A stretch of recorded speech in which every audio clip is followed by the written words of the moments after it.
Glória a Deus.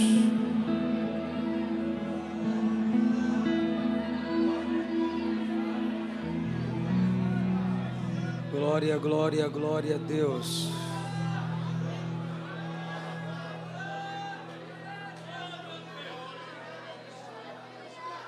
Queridos pais do Senhor Jesus, abra sua Bíblia, por favor.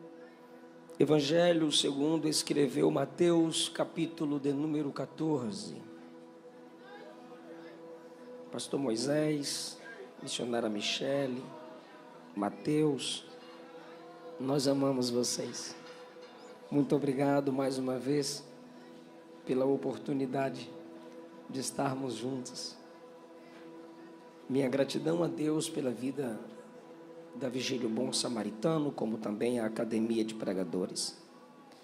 Minha gratidão pela vida da minha esposa, que é um instrumento gracioso de Deus na minha vida. Prazer rever o Jackson, a Thalita.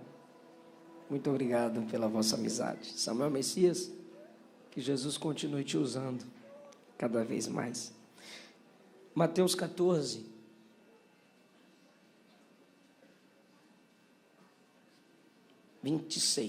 Por favor. Quando os discípulos o viram caminhando sobre as águas, ficaram aterrorizados e gritaram, cheios de medo, é um fantasma. Podeis assentar.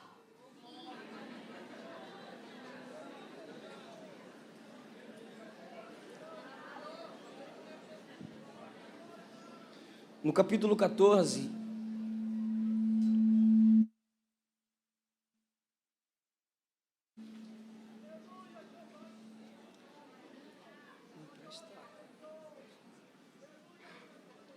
esqueci de falar dos meus livros. Posso?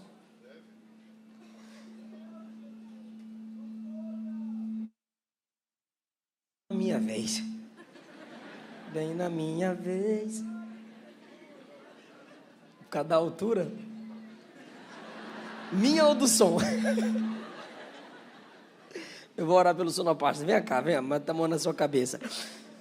Gente, eu tenho meu livro, Segredos, Princípios da Liderança de Paulo. Disseram que a capa estava velha, aí colocaram um velho na capa. Ficou melhor. E me mandaram eu fazer 3 novos capítulos. É um livro da aula que eu dei na Academia de Pregadores. E por causa dos 3 capítulos e da capa nova, eu vou presentear o pastor Moisés.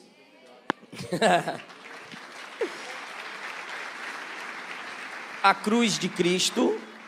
A cruz de Cristo são mensagens evangelísticas, textos que eu escrevi desde o Gênesis à carta de Paulo aos Efésios, sobre a cruz de Cristo. Uma das mensagens que estão aqui, eu preguei aqui no Bom Samaritano, e hoje a Luana está aqui, missionária Michele, lançando o seu livro, Entre Elas e Deus.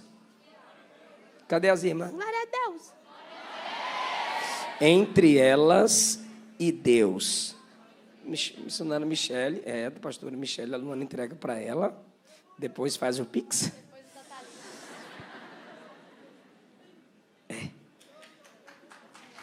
Palmas para a escritora Luana.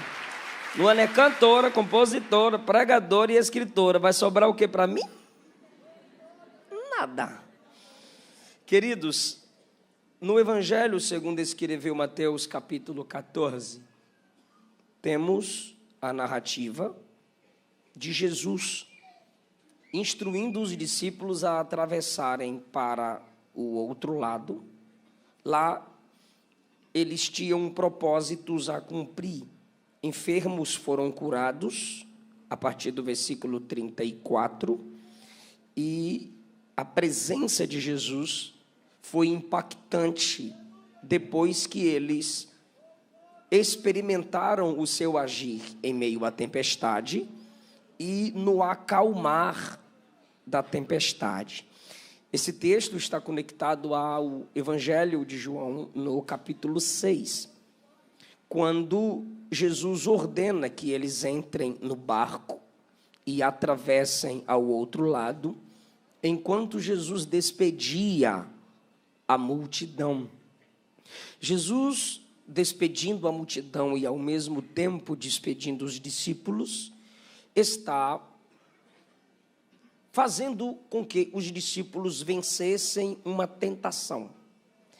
Eles vão enfrentar uma tempestade e, enquanto isso, estão sendo livrados de uma tentação carnal.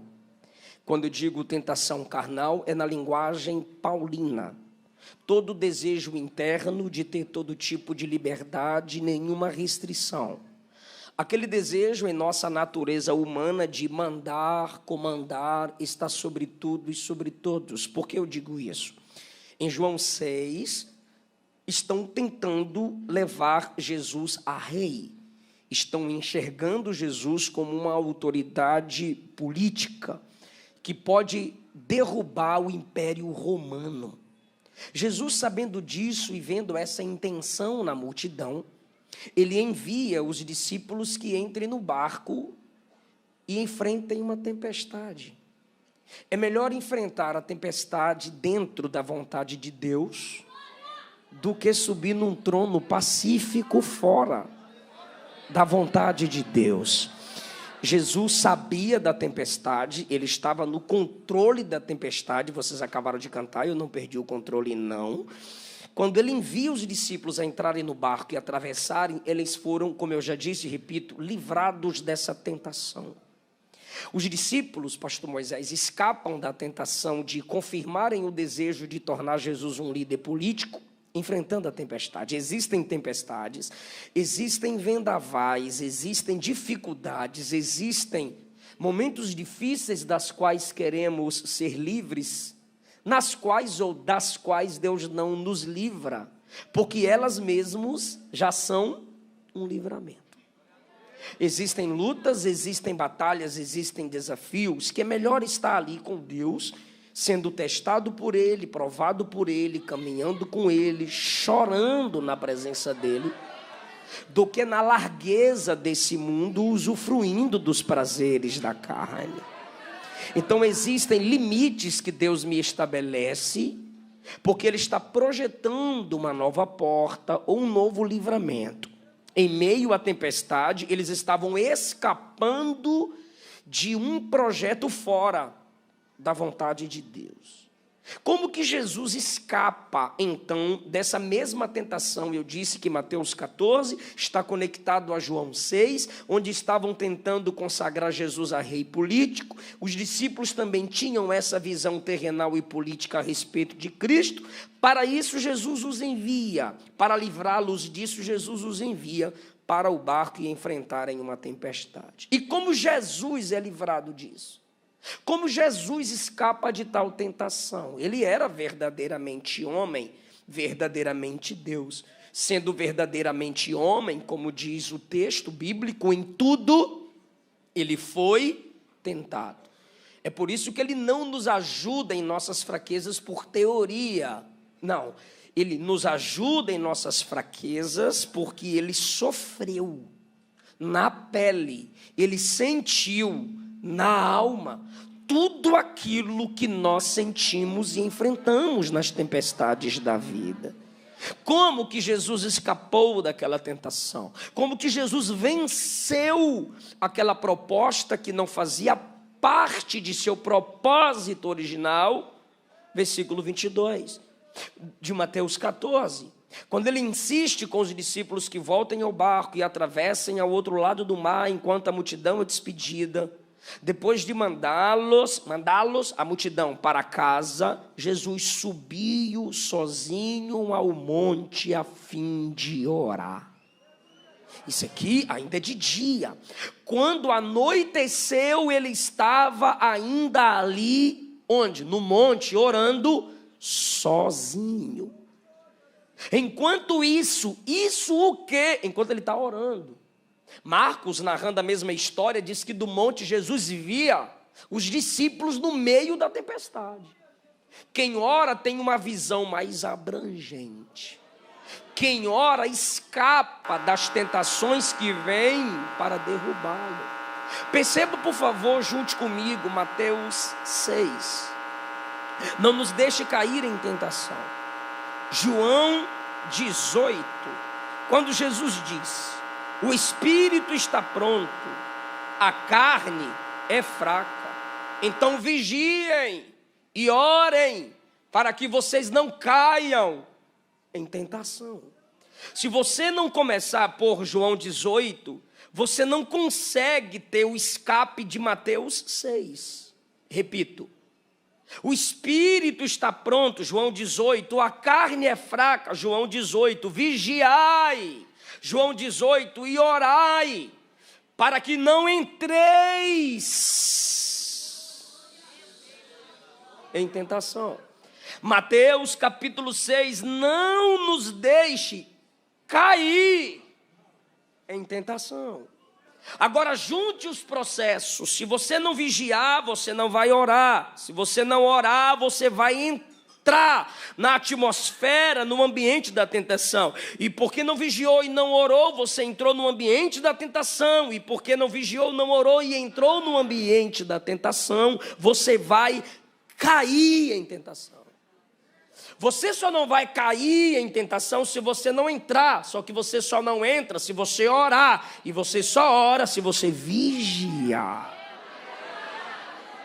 Se você não ora, você vai cair.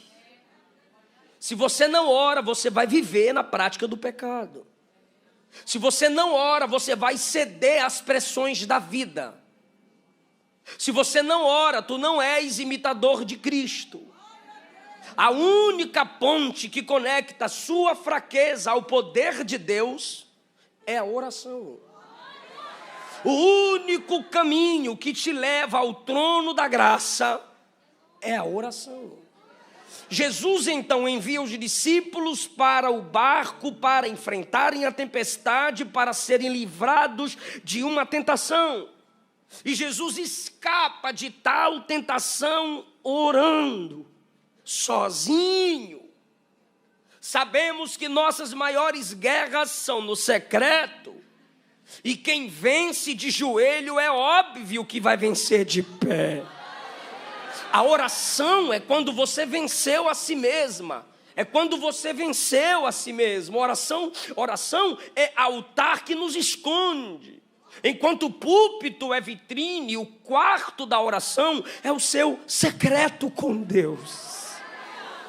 E ali orando sozinho no secreto, porque o segredo da oração é a oração em segredo. Jesus se isola, se afasta dos homens para estar a sós com Deus, porque nos ambientes de Jerusalém e ao redor, era um ambiente movimentado, barulhento. Eu queria só um pouquinho de retorno, por gentileza. Era um ambiente muito movimentado, barulhento.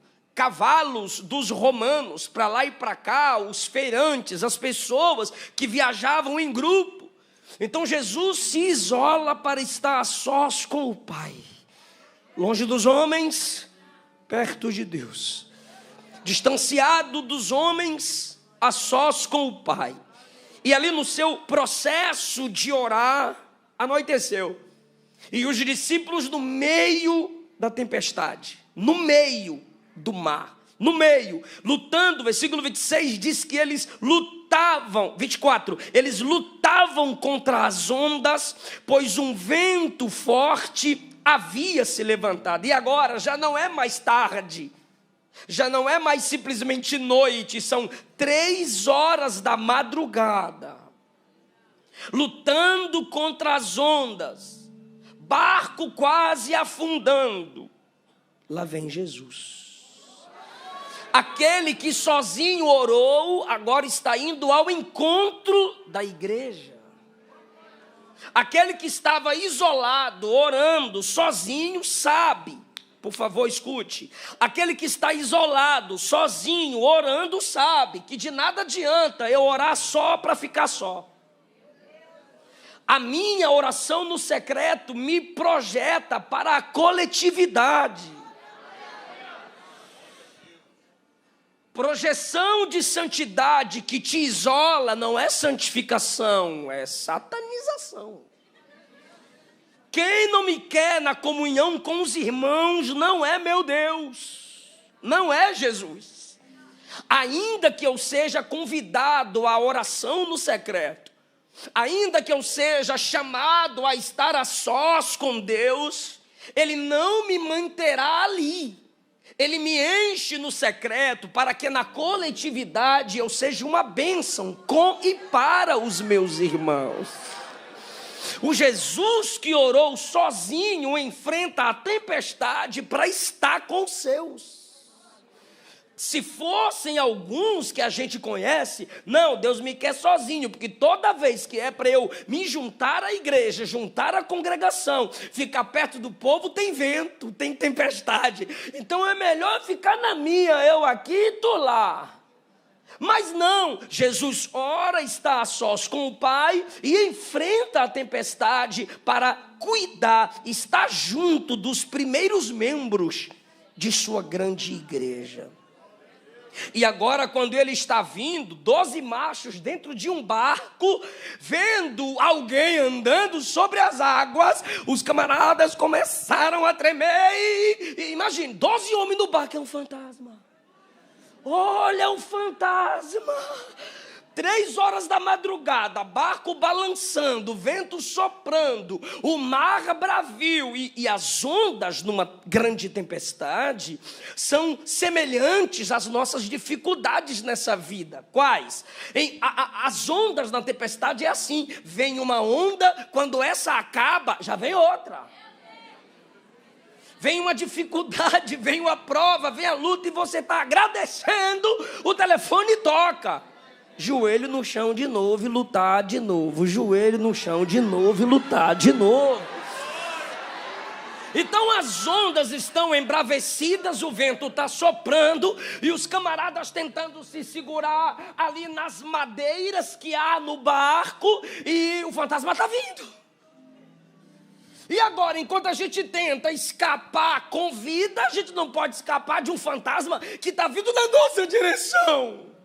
E enquanto eles estão preocupados com o vento, com o barco que balança, com as ondas que sobem, o fantasma fala. Não, Jesus não vai queimar ele. Calma aí, irmão. E o fantasma fala, não temas. Sou eu. Aí um olha para o outro e diz assim, o fantasma está falando com a gente. Aí Pedro diz, Senhor,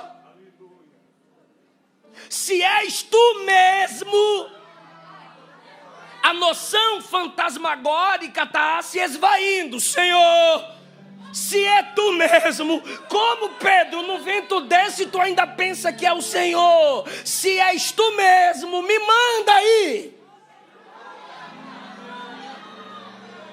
Senhor, se és tu mesmo, me desafia.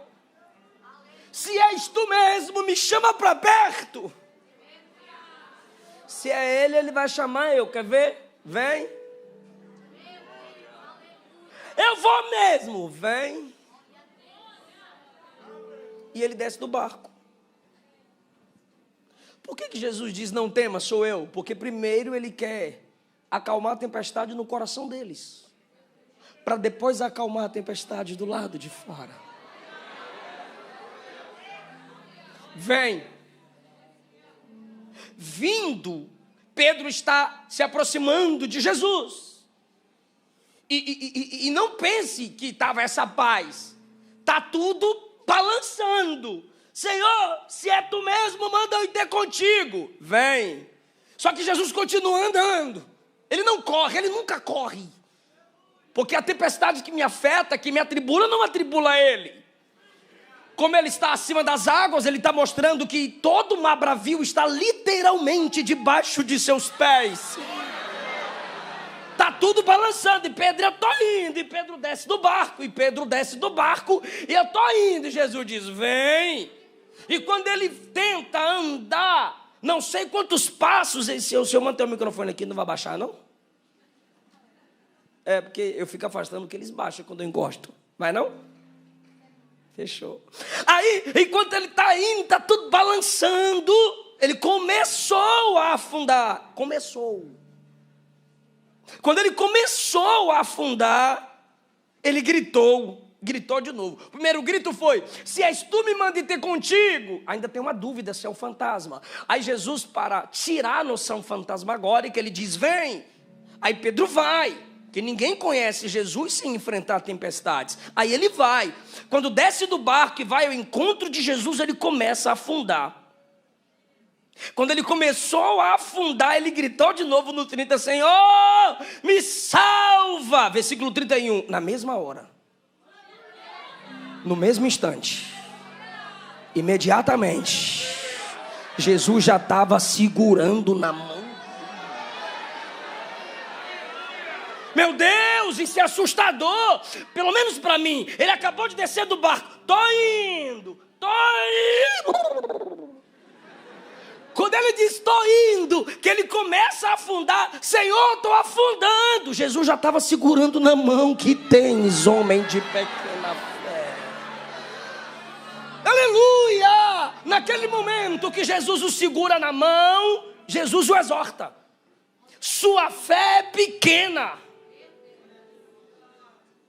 Você reparou no vento. Vou fazer uma pergunta só para quem está ligado. Jesus está exortando, sim ou não? Sim ou não? Sim. Mas está segurando na mão dele.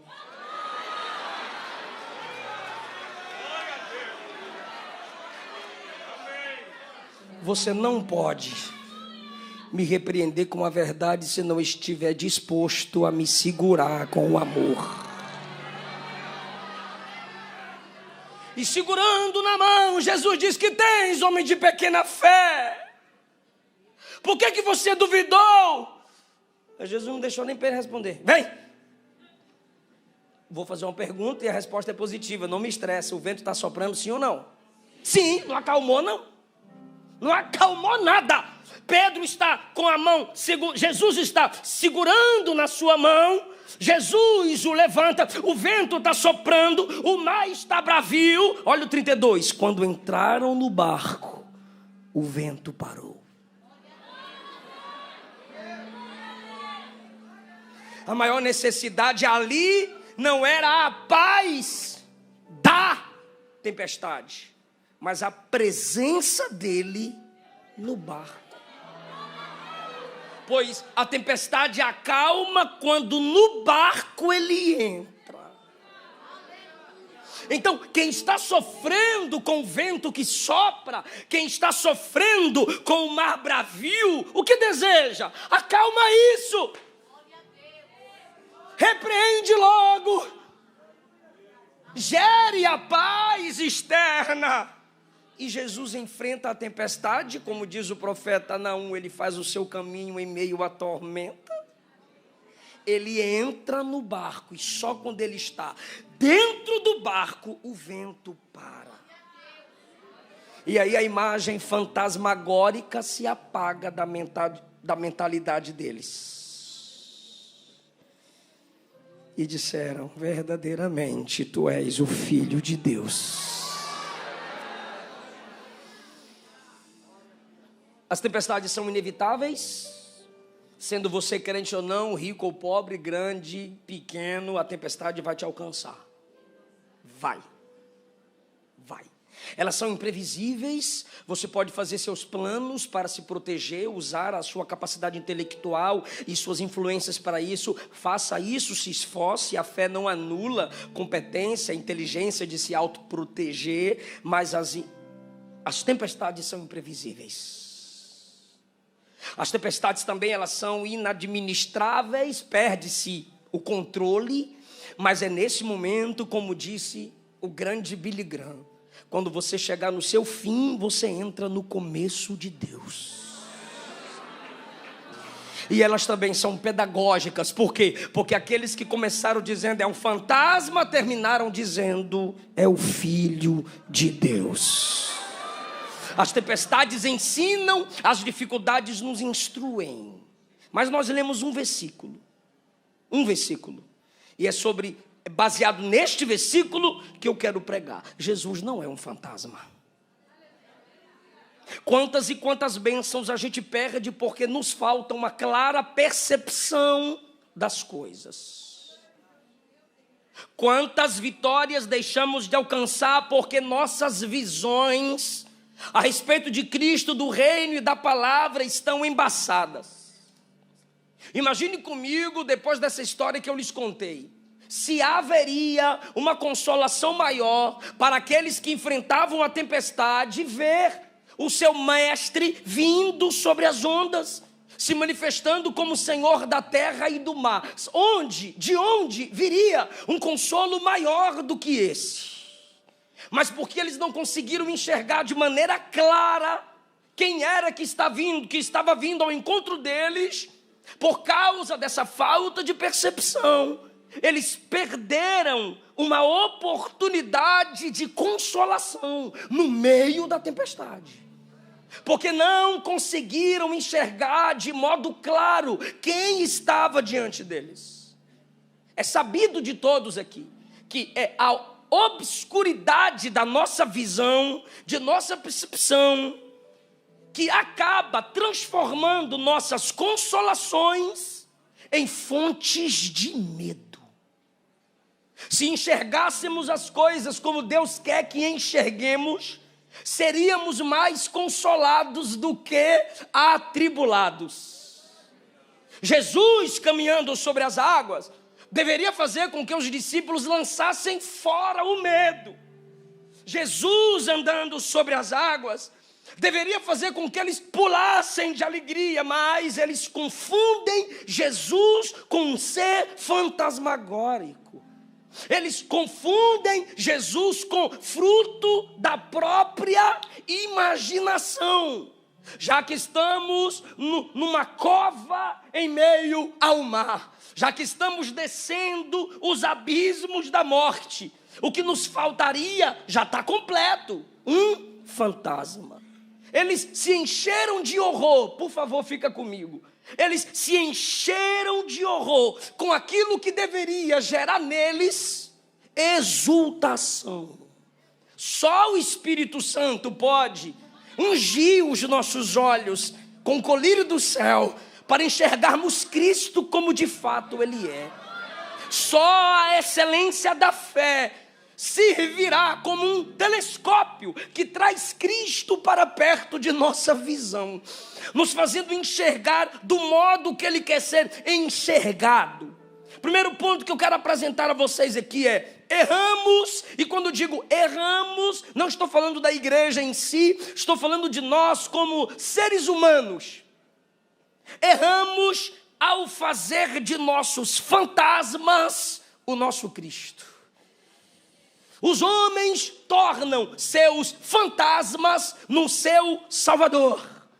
Quem é seu Cristo? O meu fantasma, o meu Deus imaginário. Uma fantasia cristianizada, fazendo-os pensar que é Cristo. Eles tomam suas religiões como sua salvação, são fantasmas. São utopia, são suas imaginações estabelecidas como seus próprios cristos.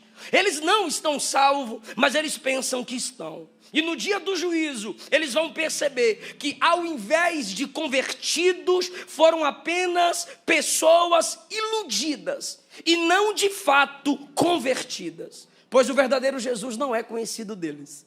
Eles não têm comunhão com o corpo de Cristo, eles não fazem parte do rebanho de Cristo, eles não são discípulos de Jesus. Eles levantaram o ideal de Cristo na sua mente e pensam que aquele ideal, o seu Deus imaginário, o seu Deus Papai Noel ou o seu Deus carrasco é o Cristo da Bíblia, e não é. Estão enganados, e nesse conforto imaginativo o diabo os mantém. Do mesmo modo nós, dentro da igreja, também temos alguns cristos, algumas imagens de Cristo aqui dentro. Temos fantasmas que chamamos de Cristo dentro de nós. Se eu tenho uma fé aqui dentro e não a exerço lá fora, o meu Cristo é um fantasma.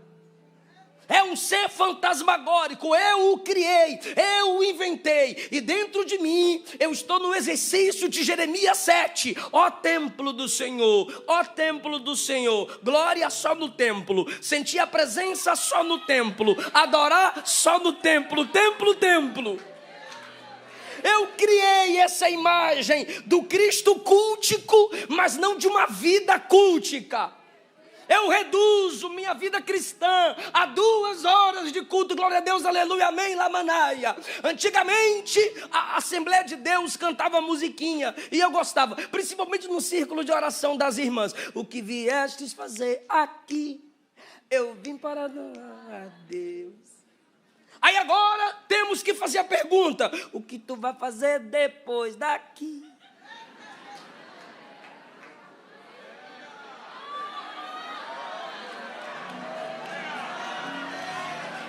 Porque para Jesus de verdade, tanto a reflexão pré-culto quanto a reflexão pós-culto são importantes. Um Cristo fantasmagórico de que o púlpito é o altar e tudo aqui é sagrado, mas minha mesa não, minha cadeira não, meu sofá não e minha cama não. É um Cristo fantasmagórico, não é um Cristo da vida, é o Cristo do momento. É uma fé que não pratica, é uma fé sem obra. É o distanciamento do domingo para a segunda. É o pregar sem viver, é o cantar sem viver. O que é isso? Não é Cristo em mim, como diz Paulo, Cristo em vós, esperança da glória. Não, você criou um ser fantasmagórico, uma imagem de seu Salvador, e você pensa que está salvo e não está. Mateus 25:11, Jesus responde às virgens tolas. Chegaram as outras virgens dizendo: Senhor, Senhor, abre-nos. E ele de dentro respondeu: eu não conheço vocês, eu não tenho intimidade com vocês. Quem não me aguarda não me conhece como o verdadeiro Cristo. Quem não se prepara para o encontro comigo não me conhece como Cristo verdadeiro. Então ali naquele momento se evapora toda a esperança de entrar, porque elas tinham esse noivo em sua mentalidade. Eu posso atrasar, eu posso me preparar do jeito que eu quiser, eu posso chegar na hora que eu quiser, e ele vai me receber, porque ele amou. E aí esse Cristo imaginativo, esse Cristo fantasmagórico, faz com que as pessoas pensam que estão de verdade salvas, mas estão perdidas. João capítulo 10, versículo 4, Jesus dizendo que o bom pastor vai na frente das ovelhas, suas ovelhas o seguem, porque conhecem a sua voz. Lembra quando Pedro ainda tem na mente que é um fantasma, ele diz assim: Senhor, se és tu mesmo, me manda e ter contigo, ou seja, fala comigo. Aí Jesus diz: sou eu, não temas, pode vir. Quando ele começa a ouvir a voz de Jesus, ele desce do barco, ele encara as ondas. Por quê? Pela voz do Senhor, ele entendeu que não era um fantasma, era o próprio Senhor. Porque quem conhece Jesus pela sua voz. Quem conhece Jesus, o identifica pelo jeito que ele fala. Foi com Jesus falando que Pedro deixou sair de si, que se dissipou dele aquela visão que momentaneamente ele teve de que Cristo era um fantasma. Segundo lugar, erramos quando tornamos Cristo um fantasma. Diga comigo: eu erro. Ficou legal? Diga: eu erro. Quando eu torno meus fantasmas em um Cristo. Ou seja, erramos quando o nosso imaginário de Cristo, quando o nosso imaginário de religião, quando o nosso imaginário de culto se torna nosso Salvador, e assim erramos, falhamos, fracassamos e podemos viver para sempre nas trevas. Em segundo lugar, também falhamos quando tornamos Cristo quando limitamos Cristo, que é a realidade dos discípulos, quando diminuímos a grandeza de Cristo e o colocamos no nível de um fantasma. Outros fazem mais, outros fazem menos.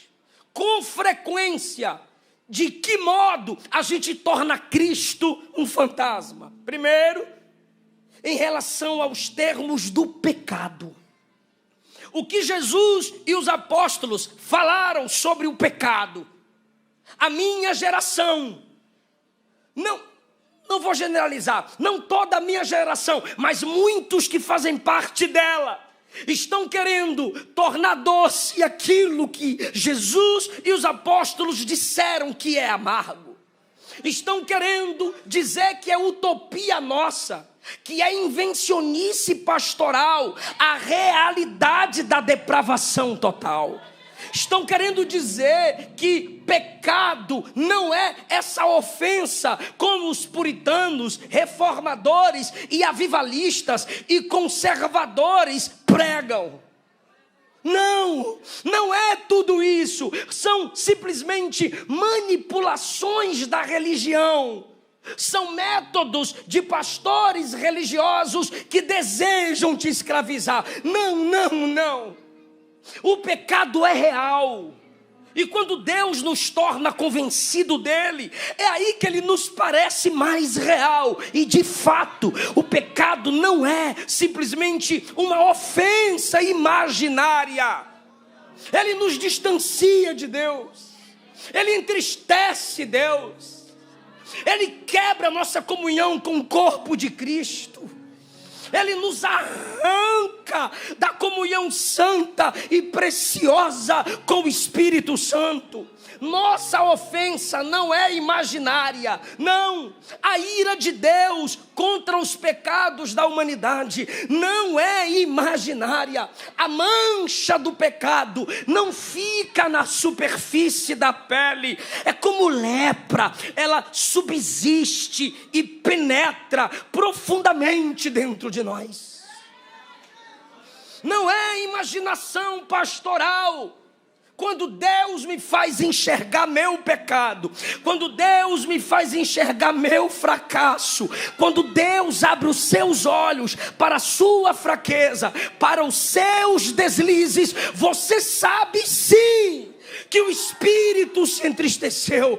Você sabe sim que a igreja sente a ausência de Deus em você. O pecado é real. Já disseram que Adão e Eva são invencionice humana. Ora, se Adão não caiu, a humanidade não caiu.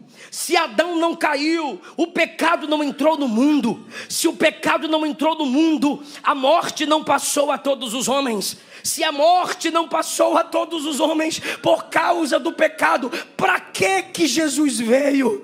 Se o Gênesis não é verdade, se a queda não aconteceu, a vinda de Jesus também é em vão. Para que a morte? Para que a ressurreição? E Paulo diz: se ele não ressuscitou, a nossa fé é vã. Se o pecado é real, a morte é real. Se o pecado é real, o nosso arrependimento também deve ser real. Assim como o pecado, a doutrina do pecado não é fantasmagórica, o Salvador também é real. O perdão também é real. Oh, aleluia. A purificação é de verdade. Para você que sabe que tem pecados reais, eu te apresento um Salvador real. Para você que sabe que suas fraquezas não são apenas utopia ou imaginações ou desejo de agradar a religião. Para você que sabe que o pecado nos torna inimigos de Deus. Para você que sabe que Deus odeia a prática do pecado. Para você que sabe que isso não é um fantasma, nós temos um Salvador que tomou sobre si nossos pecados, que sofreu o castigo por eles, que o removeu de nós. Basta crer nesse Salvador, basta confessá-lo como teu único Senhor e Salvador. Irmão, só quem sabe que o Salvador não é fantasma, mas é real, pode abrir a boca e declarar Romanos 8:33. Ninguém pode intentar acusação contra os escolhidos de Deus, porque é Deus quem os justifica. Eu não quero a salvação como algo onírico. O que é algo onírico? É aquilo que pode ser ou não pode ser. Eu estava assistindo o avanço do cristianismo entre os mongóis. E o Papa, o responsável, pastor Eduardo Reis, em levar o cristianismo para entre os mongóis, falando com Marco Polo, o camarada muito inteligente, articulista de guerra, ele disse assim: os mongóis têm seus deuses, nós temos Cristo, mas nem eles nem nós sabemos quem está certo. Um dia saberemos quem de fato é salvo. Um dia saber. E essa é a estratégia da Netflix. A pluralidade de religiões e de ideias, ideologia de gênero, feminismo e por aí vai. Mas capte a mensagem. Cada um tem seu Deus. Eu tenho Cristo. Os mongóis têm Gengis. Mas um dia, quem sabe, saberemos quem serviu o verdadeiro Deus e quem foi salvo de verdade. Eu olho para a igreja diz: não, isso não é verdade. Não há outro Deus, não há outro Salvador. Todos os outros são fantasmas, todos os outros são algo onírico. O próprio Espírito testifica em meu espírito: eu sou filho de Deus. Ele fala aqui dentro: eu sou filho de Deus. Isso não é fantasmagórico, isso não é fantasia, isso não é utopia, como os comunistas nos atacam, não. Isso é verdade, e conhecereis a verdade, ela vos libertará. Ela me libertou, ela falou comigo, ela me alcançou.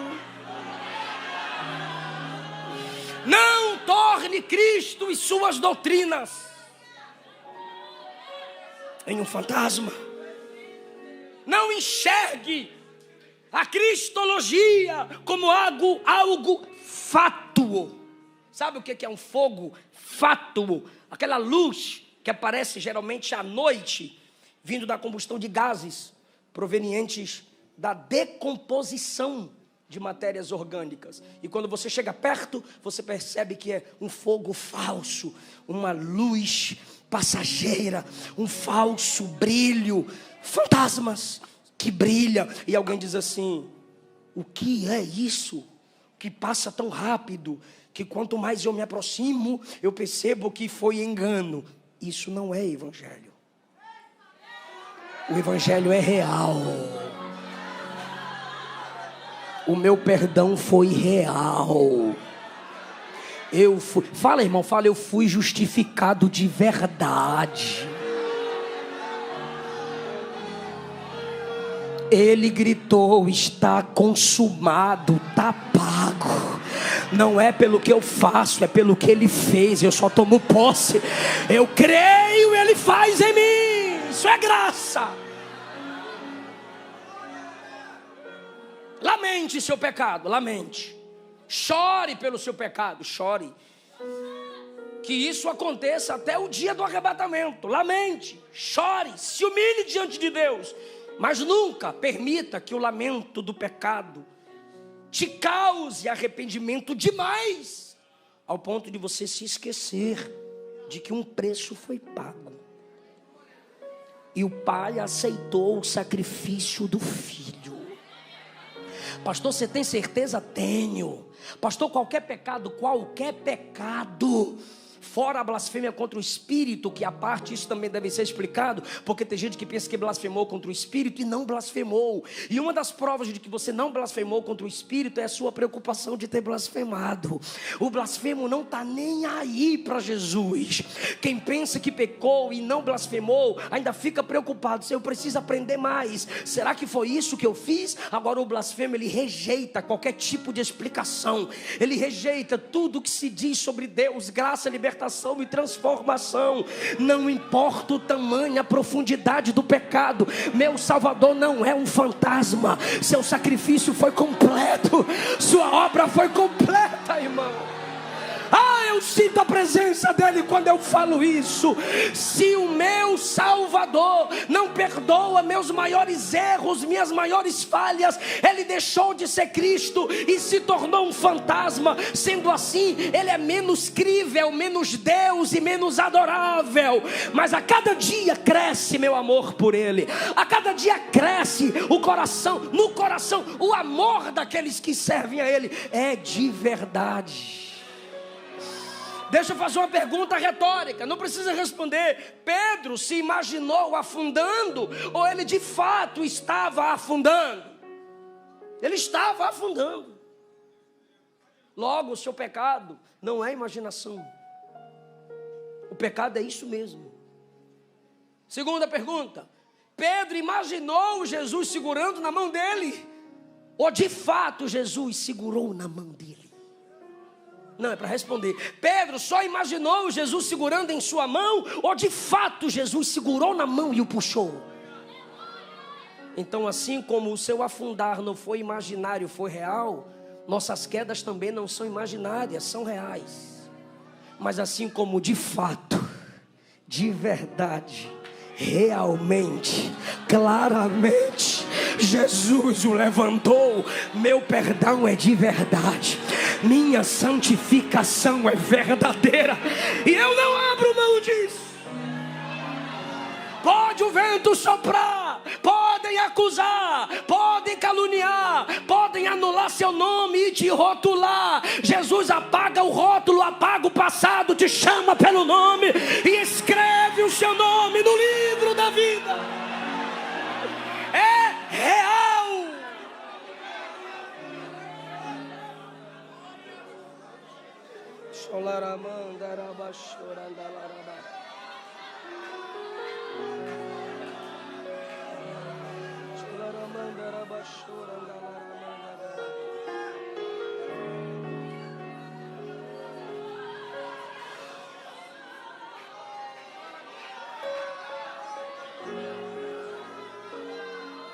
Minhas deficiências são reais, não são fantasmagóricas. Eu tenho deficiências. Só Jesus e minha esposa para tolerar. São reais. Mas a retidão de Jesus é perfeita. E não é na minha retidão que eu me apoio, é na dele. Suas orações são imperfeitas, como as minhas.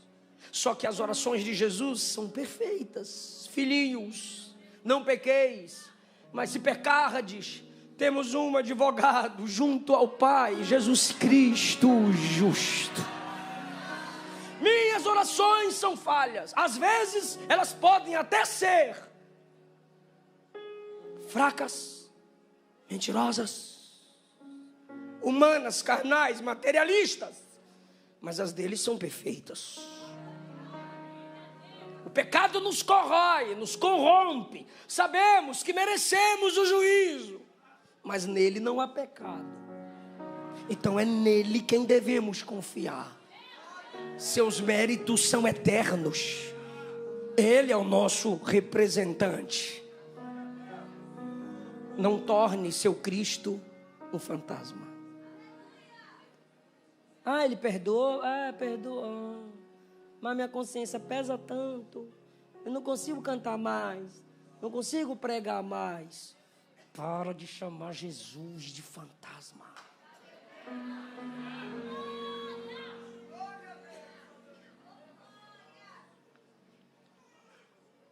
Se eu não acredito em você, você vai se entristecer comigo. Mas se você não tomar posse do perdão de Cristo, da justiça de Cristo,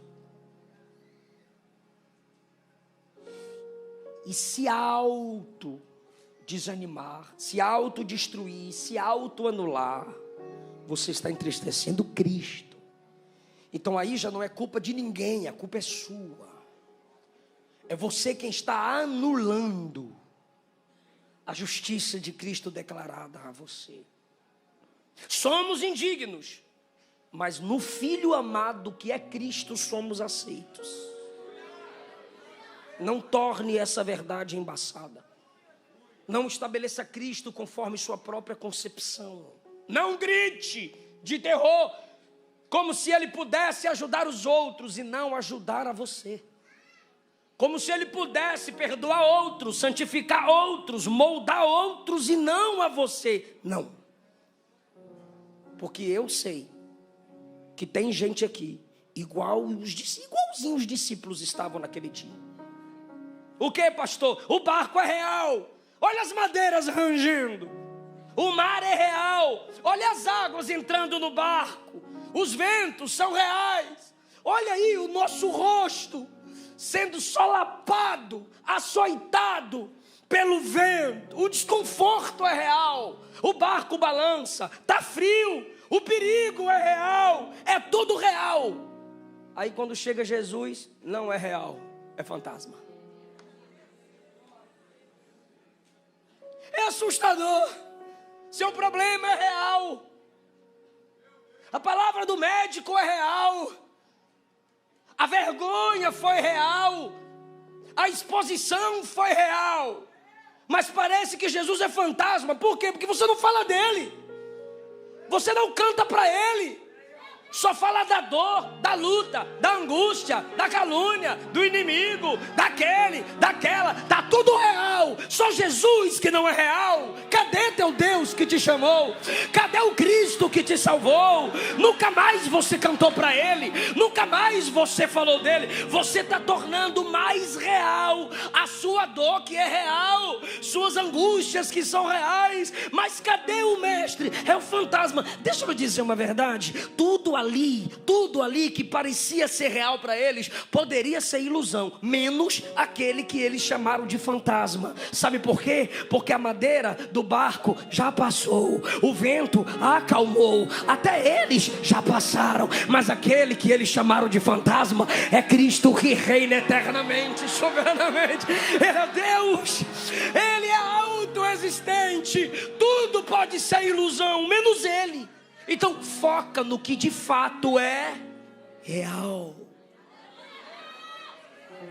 Eis que estou convosco todos os dias.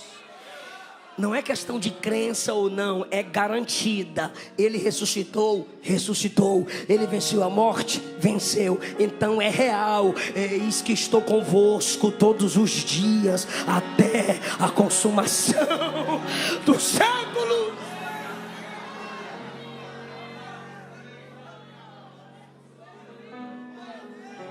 Equilíbrio. O pecado é real?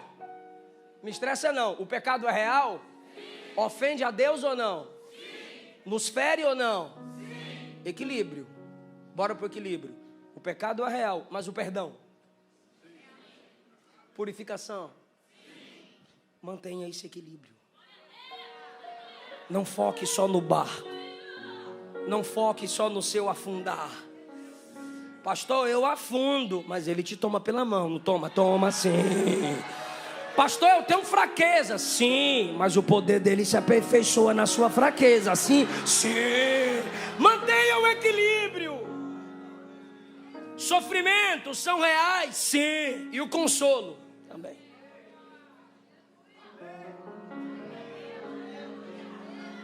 Eu tenho o Consolador, pastor. Aquele que me ajuda na dor.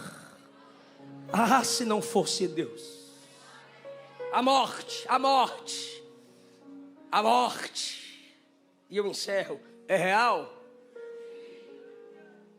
É real. Quando o assunto é morte, aí a gente evita. A gente estremece. Tem gente que não consegue nem pensar. A gente teme deixar o recinto da vida humana para atravessarmos os portões celestiais. Por quê? Porque para nós é real as pessoas com lenço.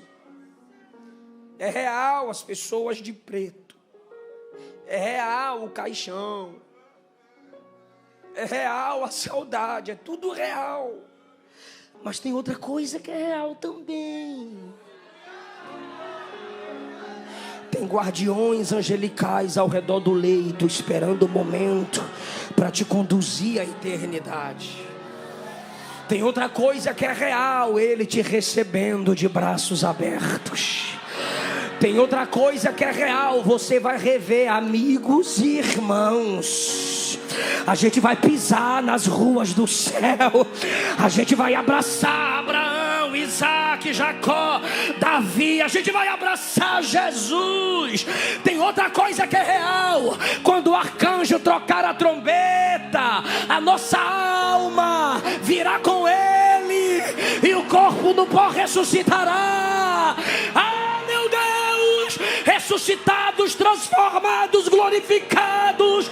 Não haverá mais dor, não haverá mais lágrima, não haverá mais morte. É real, é de verdade.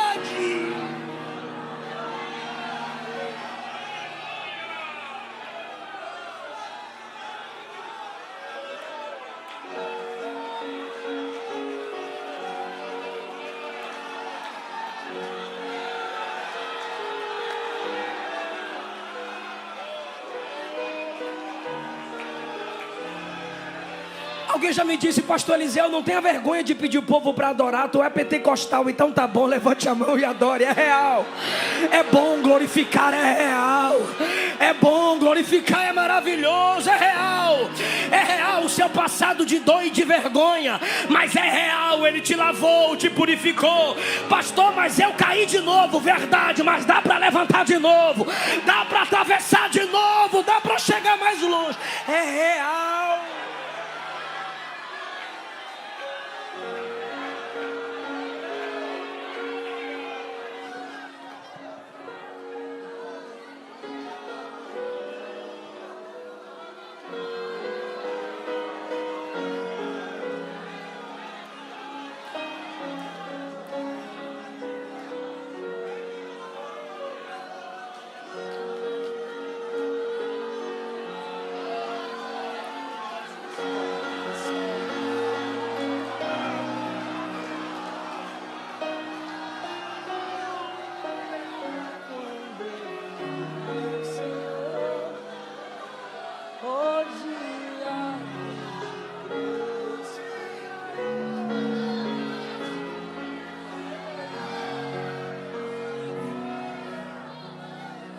Quando Jesus entrou no barco, eles disseram: verdadeiramente, fica em pé, realmente és o Filho de Deus. É de verdade. Se prostraram, o abraçaram. Verdadeiramente és o Filho de Deus.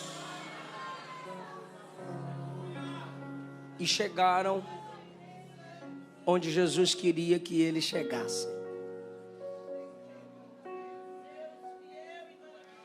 Se você de fato não torna Cristo um fantasma, você adora. Se você de fato o conheceu, você deixa Ele guiar o barco. Quando Jesus disse, entrem no barco e vão, era tarde. Quando Jesus chegou, era 3 da manhã. Lutaram à noite, a virada da tarde para a noite. Lutaram até de madrugada e não conseguiram. Mas quando Jesus entrou no barco, chegaram do outro lado. Chegaram do outro lado quando reconheceram que não era um fantasma, que não era fruto da imaginação. Se você conhece Jesus, você obedece Jesus. Se ele não é um fantasma para você, o que ele disse é verdade. Suas palavras são espírito e vida. Se o sol se pôr e a noite chegar, tu és que me guia. Se a tempestade me alcançar, tu és meu abrigo.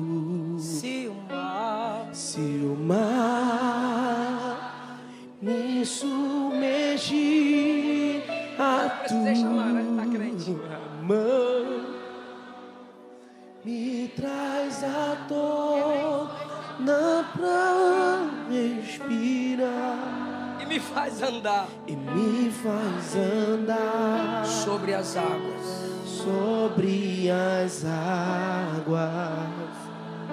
Tu és o Deus da minha salvação. Tu és o Deus da minha salvação. És o meu dono. És a minha canção. És a minha paixão. És a minha canção. És o meu louvor.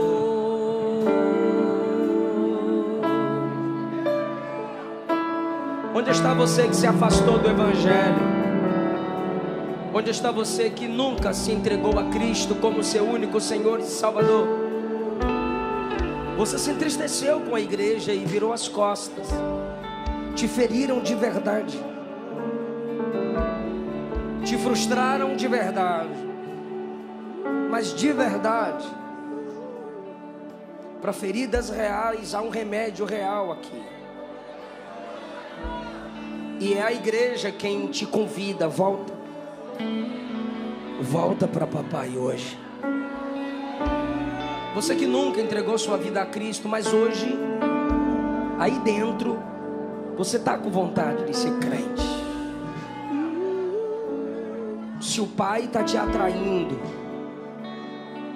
se o filho te convida, se o Espírito te oferece, eu quero orar por você aqui na frente.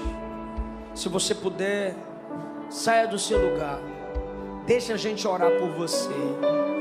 Você que se afastou do Evangelho, mas quer voltar para papai agora. Vem. Tem mais. A gente está te esperando.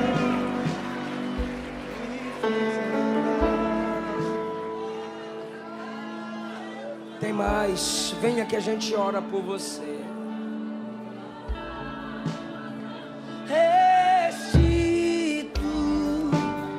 Eu quero de volta o que é meu. Vem, Ele vai restituir a alegria da salvação. Ele vai restituir a paz com Deus. Ele vai restituir sua comunhão com a igreja. Ele vai restituir o seu serviço no reino. Ele vai te conduzir.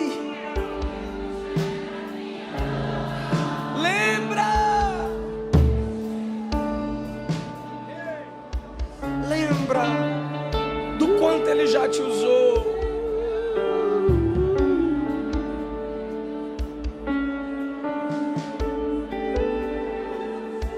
O fogo não me queima, nas águas não vou afundar, pois estás comigo.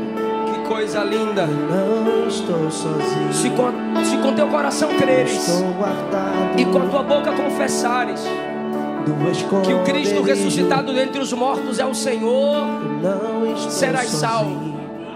Se pois o Filho vos libertar, verdadeiramente sereis livres. Quem nega o Filho de Deus não tem o Pai. Mas Mas quem confessa o Filho, esse tem o Pai.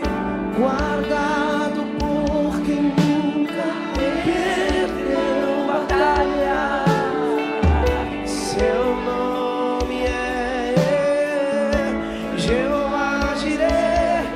Irás prover de novo. Levante suas mãos e diga: haja o que houver. Haja o que houver.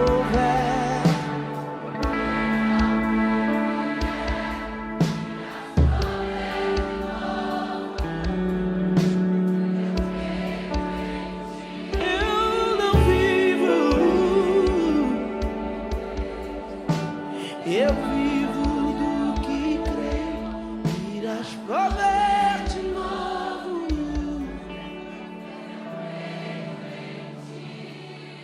A fé é real, mais do que sua própria visão.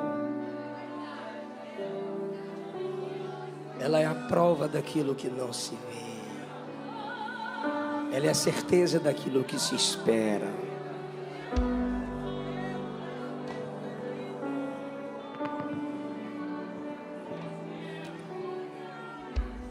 Você não quer vir? Essas pessoas estão aqui porque reconhecem que a fraqueza delas é real, que a queda foi real. Mais real ainda é o Salvador, que mostra a elas que precisam dele. Estende as mãos, igreja. Pastor Moisés.